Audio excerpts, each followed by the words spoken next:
Saudações a todos, aqui com vocês Anderson Dantas, instrutor técnico operacional da EcoTraining. E o assunto de hoje, pessoal, se eu tivesse dinheiro, qual ônibus estrangeiro que eu gostaria de ter?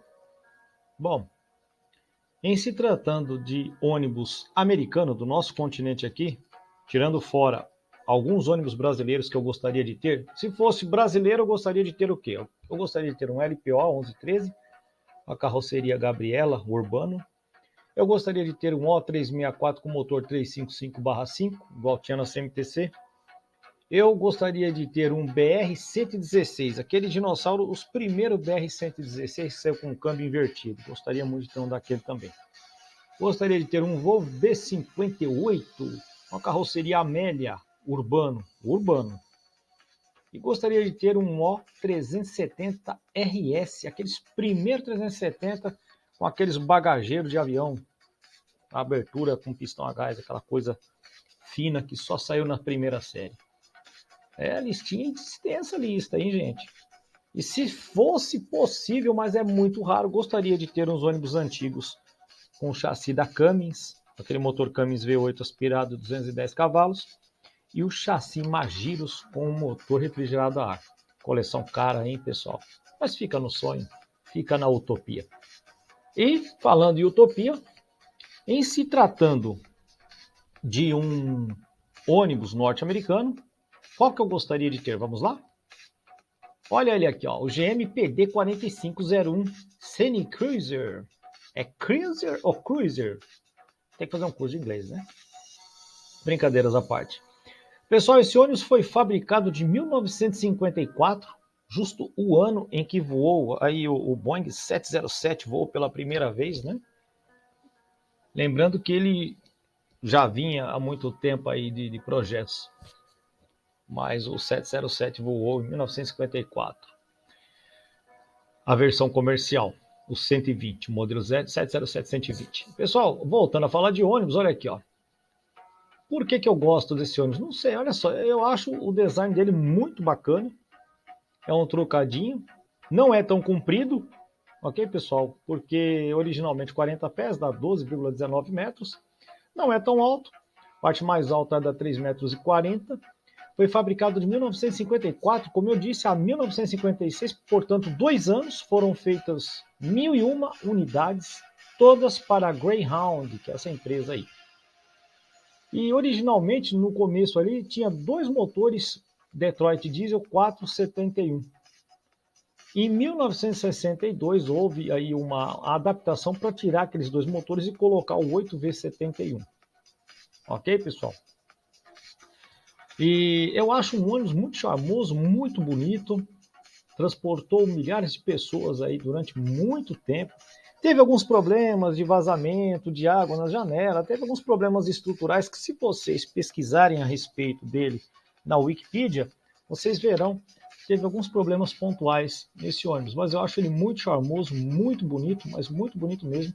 Se eu tivesse condições e pudesse ter um desse aqui no Brasil, certamente teria, porém com uma configuração que eu vou deixar para falar no final.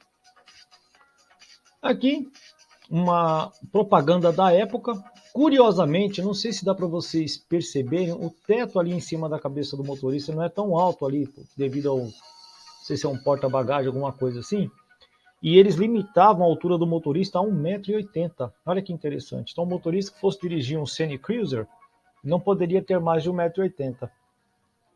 Bacana, não, pessoal? E aí os trajes de época, as pessoas muito, muito bem arrumadas, pessoas elegantes, o motor aí, ó, cara, que coisa fina, não? Olha só, o uniforme do motorista, o cap, que eu acho fantástico, a aviação Cometa usou muito o cap também, não? E outra, o motorista nessa época era visto com muito respeito, era visto como um profissional respeitado, né? Era os tempos áureos do transporte, que coisa bonita. Pena que tudo isso se foi com o tempo. E aí, continuando as propagandas de época, né? Aí tá falando, introduzindo a nova era, a grande nova era das estradas e tal, e Greyhound Scenic Cruiser. Olha que busão bonito. Imagina um ônibus desse na época, né? E aqui uma configuração que não vai dar muito para vocês verem o que está escrito aqui. Mas basicamente, suspensão AA, os motores traseiros. E a tração era no diferencial no eixo do meio aqui, como um caminhão trucado normal. Era nesse eixo do meio. E ele levava 10 passageiros na parte de baixo com o motorista, mais 33 na parte de cima. Muito bonito, né? E aí, o que vocês acharam do Greyhound Scenic Cruiser?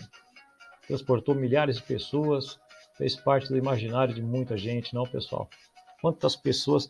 Você imagina um Anderson, um cara apaixonado por ônibus e caminhões pequenininhos lá nos Estados Unidos? Me leva pra lá, não sei de coisa. Igual ficava com a minha avó. Fiz minha avó uma vez, cara, eu aprontei com a minha avó. Olha só. Dona Maria Dantas, te amo, vó, tá viva, graças a Deus, muita saúde. Quando chegou aqui na Zona Sul, na extinta Aviação Bola Branca, que já mudou de nome, Aviação Cidade Doutra, agora é Aviação Grajaú, enfim. Aí chegou o sanfonão em 1984, chegaram 3, vou contar esse caos rapidinho para vocês, hein? B58E, 250 cavalos, roda raiada, eixo traseiro sem redução nos cubos, né? O eixo traseiro RAEV90, transmissão automática de 5 marchas. E só tinham 3. O 005, que era um Caio Amélia, o 006, Caio Amélia, e o 022, que era um ônibus com a carroceria Condor.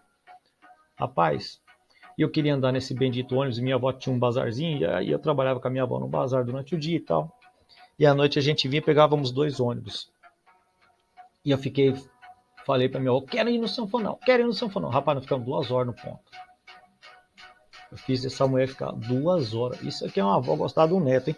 2 horas, velho, no ponto pra passar o bendito. E nunca me esqueço, foi como hoje. Né? A gente tava no cruzamento da Teotônio com a Belmira, tem um ponto ali em frente ao Habib's. Aí o bichão parou ali no farol, aquele monte de seta piscando e o meu olho brilhando. Cara, eu tava acreditando que eu ia andar naquilo ali. Olha que coisa, não? E foi o 022. Que bacana. O tempo passa, né, pessoal? Mas é bom relembrar aí. Se eu tivesse dinheiro, talvez, né? Já pensou? Comprar o primeiro sanfonão que você andou na vida. Bacana, não? Show de bola. Continuando aqui. Falamos de um ônibus rodoviário, ok? Então, se eu fosse comprar, se tivesse dinheiro para ter um ônibus de coleção, um ônibus americano, eu gostaria muito de ter um Scenic Cruiser. E um ônibus urbano? Um astro do cinema. Olha aqui, ó. Quem assistiu o filme dos anos 90, aí, o Velocidade Máxima, com Sandra Bullock e Keanu Reeves? Pois bem, esse ônibus era o GM New Look. Olha ele aí do lado.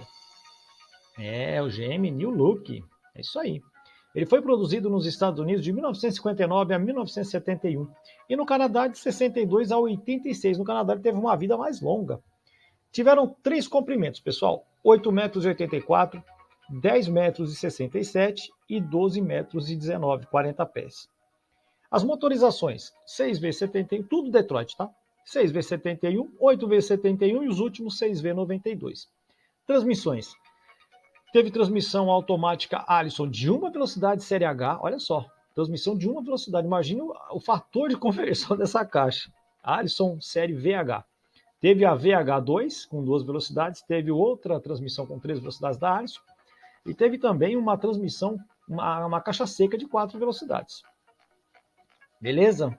Esse aí é o GM New Look, tiveram várias versões, enfim, um ônibus muito bonito.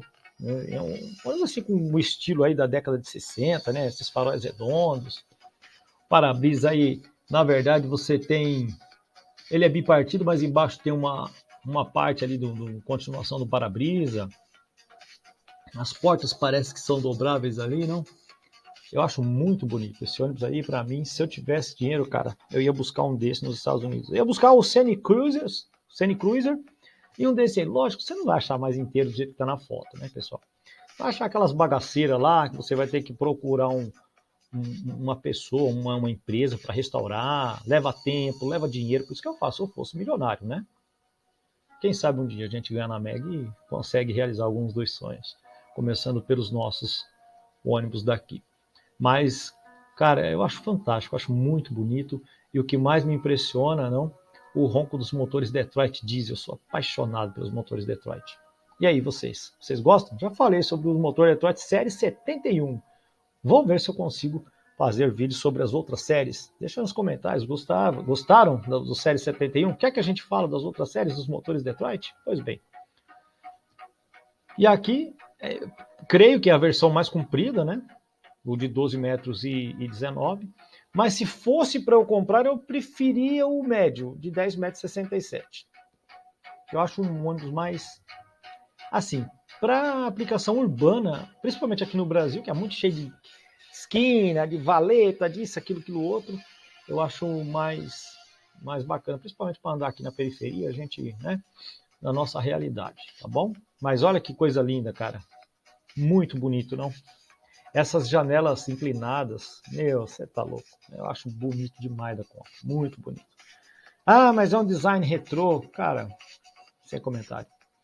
Quem viveu essa época, infelizmente, lógico, eu nasci em 74 e outra, nós temos aqui no Brasil, o que mais se parecia com isso aí eram os antigos dinossauros. Eu andei muito dinossauro, tá? Andei muito no BR-116 com a minha avó também. Nós viajávamos ali para o interior de São Paulo, onde ela tinha algumas clientes. Ela vendia rifa no começo, aquela coisa toda. Eu tinha muitos clientes ali em Sorocaba, aquela região ali, a gente andava muito cometa, viu? Andei muito. Acho que o ônibus rodoviário que eu mais andei foi o BR-116. Por isso que eu gosto tanto do BR-116. E o ônibus urbano, assim, se for contar os quilômetros rodados de ônibus urbano, em primeiro lugar o LPO 1113, em segundo lugar o 364/5, em quarto lugar o Volvo B58, em quinto o Scania 112, que tinha ali no terminal Santo Amaro, Scania 112 da CMTC. Ele era equipado com motor DN 1101, 203 cavalos, com 77 mkgf de torque. Os B58 da Bola Branca era 250 cavalos, 92 mkgf de torque e 6 marchas, tá? O Scania 5 marchas. E é isso, e agora? Olha um projetinho aí do bicho aí, ó. Deixa eu ver uma coisa aqui, ó. Que bacana, hein? Eu achei isso aqui na internet. Eu nem tô vendo agora com vocês aqui na apresentação. Que legal o projetinho do danado, hein? Antigamente era tudo feito à mão, né? Os projetistas se debruçavam na prancheta e cálculos e mais cálculos. Hoje tem software para tudo que você quiser imaginar, tem software para projetar alguma coisa.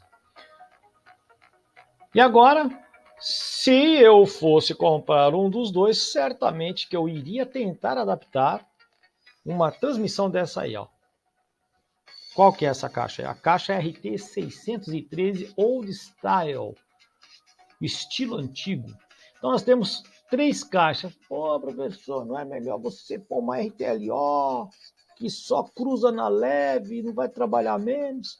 É, mas na época, nos anos 60, estava em ascensão esse tipo de transmissão aí, ó.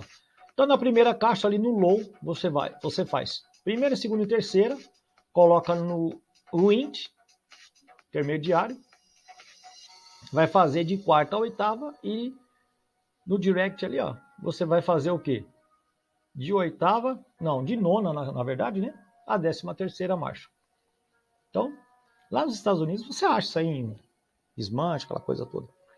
E lá é muito fácil de você recuperar alguma coisa, desde que o cara tenha dinheiro para investir. E o motor que eu colocaria? Olha o bicho aí, ó. 8V92TA, porém, eu iria colocar aí um gerenciamento eletrônico, ia dar uma puxadinha de orelha para ele desenvolver ali uns 500 cavalotes, uns 500 pocotózinho, né? 500 equinos, e o torque que me entregasse um torque acima de 2.000 Nm aí, para que a gente pudesse pegar uma serra e não passar vergonha perto dos novíssimos e belíssimos ônibus que nós temos no mercado brasileiro hoje. São verdadeiras naves, né? Parabéns ao mercado brasileiro de ônibus aí. As 3 Mercedes, Scania e Volvo entregam produtos fantásticos. Parabéns a todos vocês. E eu não poderia passar vergonha com o meu Scenic Cruiser, não é mesmo? Poxa, brincadeiras à parte. E aí, pessoal, só para incitar um pouco aí a curiosidade em relação às minhas preferências, né? Esse aí é um modelo de ônibus norte-americano que eu gostaria de ter. E europeu? Bem, para falar a verdade, eu não pesquisei muito, mas existem ônibus da MAN, existem ônibus Fiat, vou dar uma pesquisada e eu vou, talvez mais para frente eu faça um vídeo, qual seria a minha versão de ônibus antigo europeu, talvez uma versão de ônibus antigo japonês, porque tinha ônibus da Nissan também, né? Tinha ônibus bons lá da Nissan. Ok, pessoal? E se fosse você, que motorização você colocaria? Ah, professor, eu ia pôr um Caterpillar. Ah, eu ia pôr um Cummins. Pois bem, motor você escolhe, não é mesmo? Afinal de contas, nas décadas de 60, 70 e 80, você tinha essa liberdade, principalmente nos caminhões, de escolher dentre esses três motores vários níveis de potências, né, número de cilindros, várias transmissões da Eaton Fuller, da Spicer, da Rockwell. A Rockwell fez transmissões também. Inclusive, segundo alguns colegas meus que trabalham com caminhões nos Estados Unidos, eles falam que a Rockwell é a caixa seca mais gostosa de trabalhar. Nunca tive contato com ela, né? E é isso, pessoal. Vamos agradecer a Deus. Muito obrigado, meu Deus. Obrigado a todos vocês que acompanham o nosso trabalho. Se não fosse por vocês, eu sinceramente, eu acho que eu teria parado, porque, veja bem, tantos anos de rodagem aí, a gente não como é que eu vou falar para você? A gente não decola, não é mesmo? Aí você vê, fala, poxa, mas será que vale a pena? Vale, porque você está dando seu like, porque você está fazendo seus comentários, e é por você que a gente vai continuar o nosso trabalho. Então vamos agradecer a Deus que nos dá esse entusiasmo, essa coragem e essa vontade de dar o nosso melhor a cada dia. Forte abraço a todos, fiquem com Deus e até a próxima, ou até o próximo vídeo.